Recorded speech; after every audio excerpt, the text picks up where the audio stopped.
Nick, thank you so much for joining us. You bet.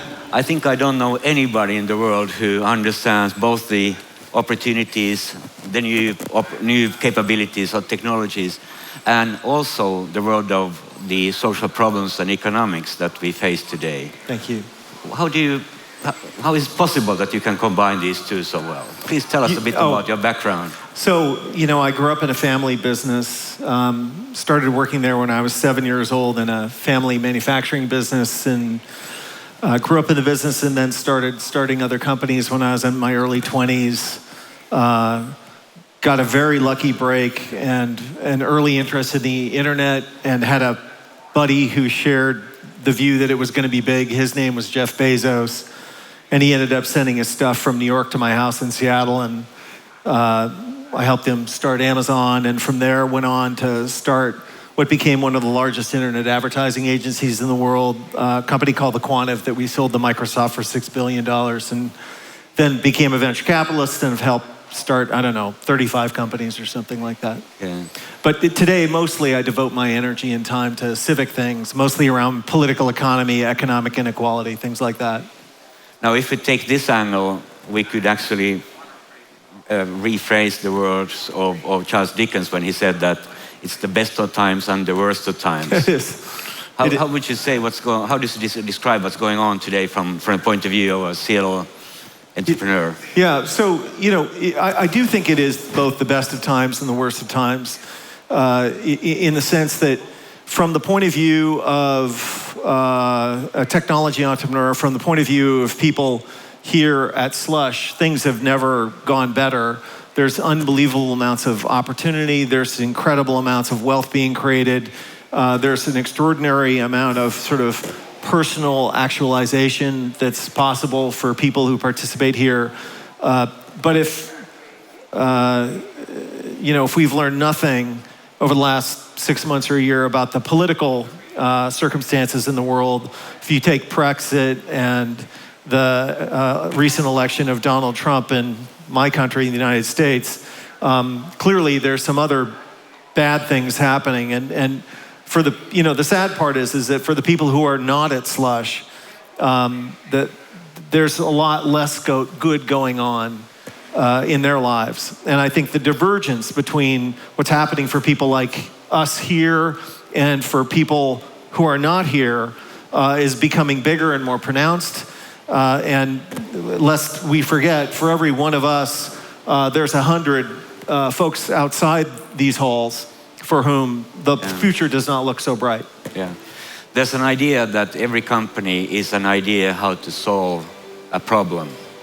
There's a history regarding Henry Ford that the problem he wanted to solve was how the farmers could get their goods out to markets in towns. And of course, his solution was such a brilliant one that there was a time when half of all the cars were T-model Fords. So you could say that the system that we come from, capitalism, has served us very well. What's wrong now? What's happening?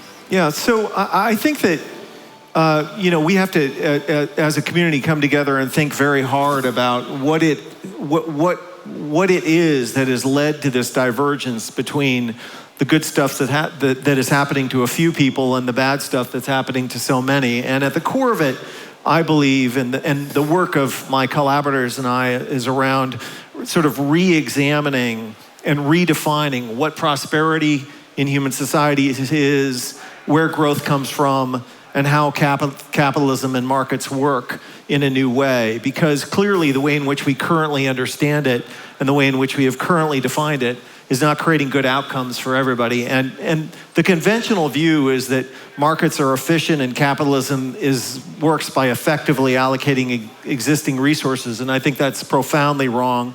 The existing view is that,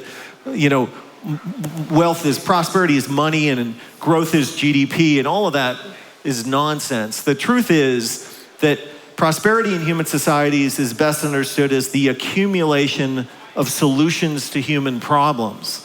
That's the difference between a prosperous society and a poor society, is the access you have to things that improve your material welfare. And growth is not a statistic like GDP. It's actually the rate at which we solve and distribute those problems. Yeah. And capitalism doesn't work by being efficient. It's actually incredibly inefficient. It is the most effective social technology ever invented for evolutionarily creating new solutions to human problems. And understanding prosperity, growth, and capitalism in that way leads you to some very different conclusions about how you organize society to benefit everybody. But basically what you're doing, you are urging us to redefine what capitalism is. Yeah.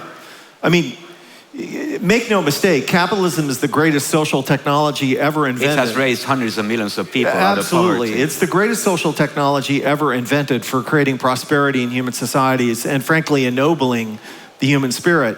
But capitalism comes in as many flavors as pie, and dirt pie tastes terrible, and cherry pie tastes great. And we have a huge range of huge range of possibilities when it comes to defining the kind of market system or capitalist system that we have, and the way in which the benefits of that system, the way in which the value created by that system is shared by the participants in it. Well, some of the economists, they say that we have kind of two systems. We have the public side and the private side. And it's okay if the people on the private side only urge to make a profit. Yeah. But now you are saying that every economic act is a moral act. Yeah, so to be absolutely clear, the profit motive is an essential and fantastic part of capitalism, but the point of an economy is not to enrich the few, it is to benefit the many. I like to remind myself that the limited liability company is only about 100 years old, and the public grants fund people like us the right to have limited liability companies because they continue to believe that doing so will benefit them. But if they stop believing that granting limited liability to folks like us benefits them, then they will most certainly take that right away. And we need to be very cognizant of that. And I think that the point of life is not eating. Eating sustains life. Hunger doesn't make a 5-star meal. It is the cooperation of hundreds or thousands of people who come together to make that meal in cooperation with you, for you, that creates that meal. And the point of capitalism is to enable those networks of cooperators. So basically what you're saying is that profit without a purpose is not enough. Right. So if you take seriously the idea that prosperity in human society is the accumulation of solutions to human problems, things that make people's lives materially better, then the amount of prosperity you create in a society isn't how much money you earn, it's the degree to which you solve other people's problems. Yeah. And what that means, and I think we as entrepreneurs need to take that incredibly seriously, is that every economic act, therefore, is an expressly moral choice. Yeah. Because, the simple truth is that creating cancer is different than curing cancer. And an economic system that looks at two enterprises, each doing $100 million in turnover, one creating cancer and the other curing it as equivalent, is nuts. It's bogus. And unfortunately, the neoclassical economic ideas that imbue our society and the ones that we allow to shape our perception of how things work can't distinguish between those two things. And the whole neoclassical economic models that have sort of organized around are all unraveling today, and we need to replace them with better and more fulsome ideas. I think Paul Romer has been writing about this lately. Right. Yeah, I mean, the head economist for the World Bank is a guy named Paul Romer, who wrote this piece a couple of months ago called The Trouble with Macroeconomics, where he basically called into question the entire edifice and makes the claim that, the field has gone backwards for 30 years. He calls it post-real economics. And the truth is that macroeconomics really can't answer the questions that modern technological societies face today, which is why it seems to work so poorly all the time. Let's come back to the Slush event.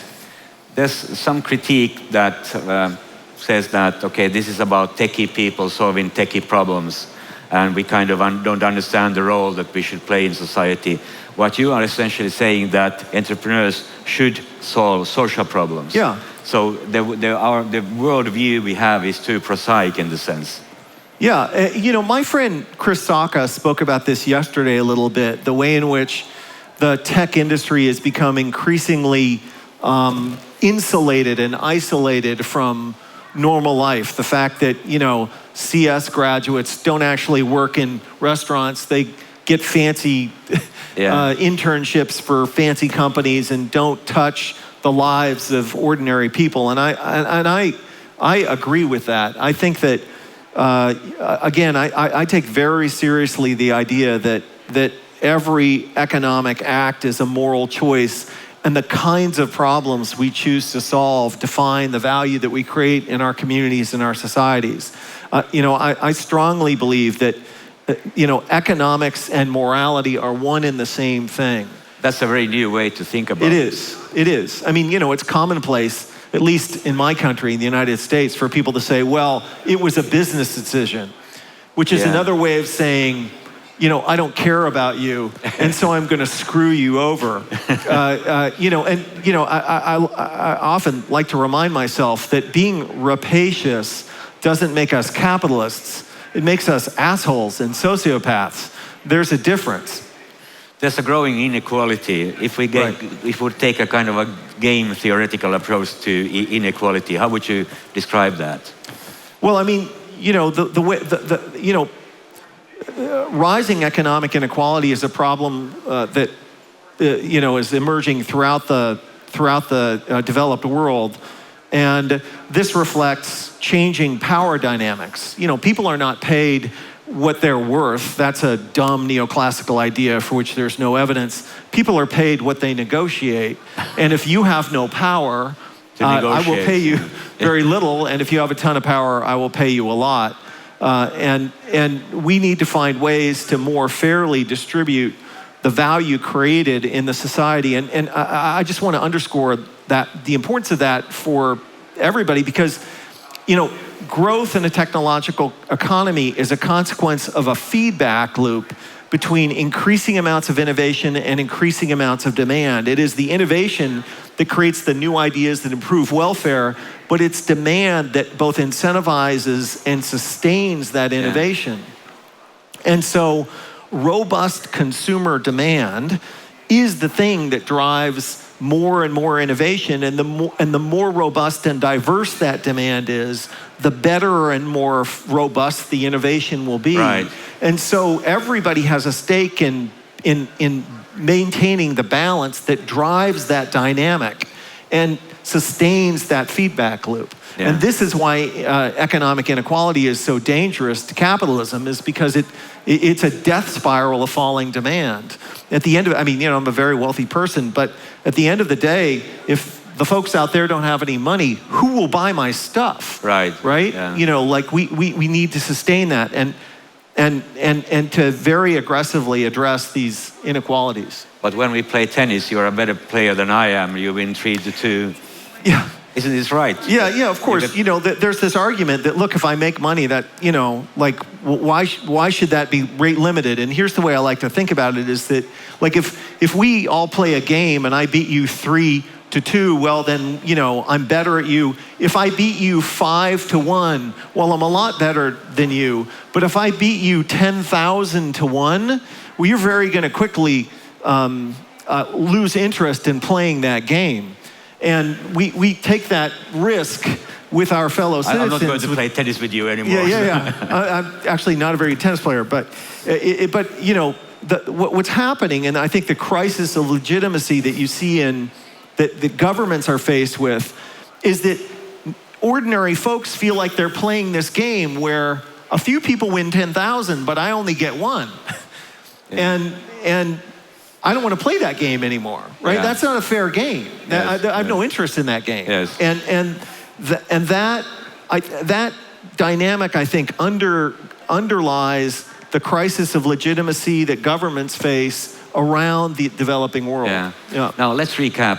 If I'm an entrepreneur and I would be interested in growth and prosperity, what do we really talk about?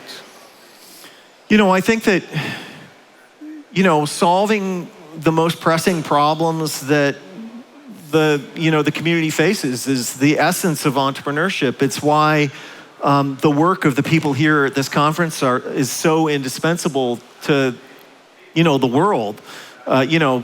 Being an entrepreneur, especially in these times in an increasingly technological society, is it's a marvelous thing. It's a marvelous thing to be as a person, but it's also can be, enormously value adding to the society. But I think it does matter what you choose to do and who you choose to do it for. And I think people who choose to be entrepreneurs need to choose to take that choice very seriously. Yeah. So basically, the person here and the entrepreneur doesn't take something that is already available, but starts from redefining. Right. Yeah. Innovating, creating something totally new. Yeah, I mean, to be as creative possible and redefining the future and redefining problems and redefining opportunity, that's the essence of entrepreneurship and the risks that are associated with that. There's a lot of discussion, of course, about technology destroying our jobs, and it's not only, the world is not about creating the new, but it's also a transition from the old to the new. And of course, what we are doing today is tremendously bad in a sense, because our message is to too many people that you don't matter anymore. Yes, very dangerous. How could we make this transition easier? Well, I think that one of the great challenges for human societies is to find ways to have the rate of social and civic innovation match the rate of technological innovation. Yeah.